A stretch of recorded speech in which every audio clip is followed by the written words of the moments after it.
On est donc en grève depuis samedi 10 au Grand Frais de Saint-Prix-en-Jarret, toute l'équipe de caisse, pour revendiquer en fait des conditions de travail assez précaires, notamment au niveau des contrats et des rémunérations principalement.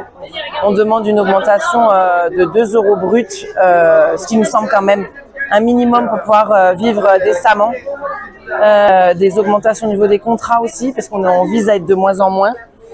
Voilà, donc pas d'avancée depuis le samedi 10, puisque la direction est venue plusieurs fois à nous, mais sans avancée. On cherche juste à nous faire reprendre nos caisses par, on va dire, un moyen de pression verbal bien tourné. Nous, on lâche pas, on est toujours là.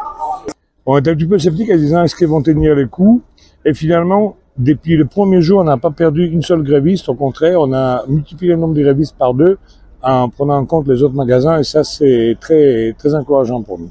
Les systèmes Grand Frais, avec les montages tels qu'ils l'ont prévu les patrons depuis très longtemps sur les 300 magasins, c'est quasi impossible de s'implanter syndicalement, parce que les différentes composantes des Grands Frais, ça veut dire ce qu'ils appellent les partenaires, réussissent toujours à garder les effectifs en dessous des 11 équivalents temps plein sur une période d'une année, de façon à ce qu'il n'y ait pas de délégués. De toute façon, c'est pas compliqué, il y a des prêts de main-d'œuvre d'une boîte à l'autre, donc il y a automatiquement une unité économique et sociale, on ira jusqu'au tribunal. Voilà. Ici, il y a Despinasse, Forêt Noire et Fruits Pris,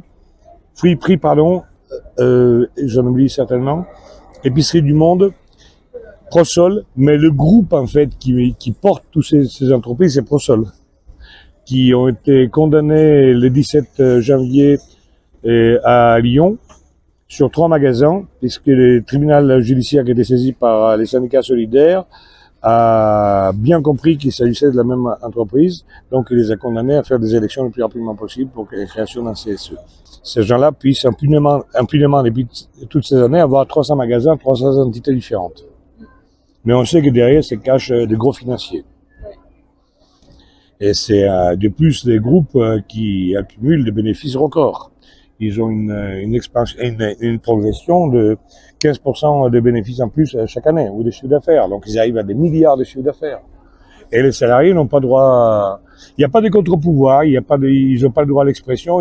Ils sont très surpris ici de voir que les petites, entre guillemets, caissières des Saint-Priest avec celles de Firminy osent résister depuis 9 jours maintenant quand même. Et ça, c'est très original et très encourageant pour la suite des événements. Donc nous, on ne lâche pas, et la solidarité syndicale s'organise. On est impressionné par leur détermination et leur volonté de se battre pour sortir de cette sorte d'esclavage, parce que à ce niveau-là, c'est de la maltraitance.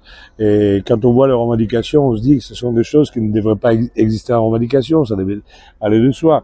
Quand on voyait des gens qui ont 27 ans d'ancienneté, qui n'ont même pas une prime d'ancienneté, qui n'ont même pas un avancement, qui sont quasiment au SMIC, et qui sont corvéables à merci, qu'on leur fait tout faire jusqu'au déneigement des parkings, les conditions dans lesquelles ils travaillent, les stress, les pressions de la hiérarchie, on se dit qu'ils ont vraiment du mérite de résister comme ça.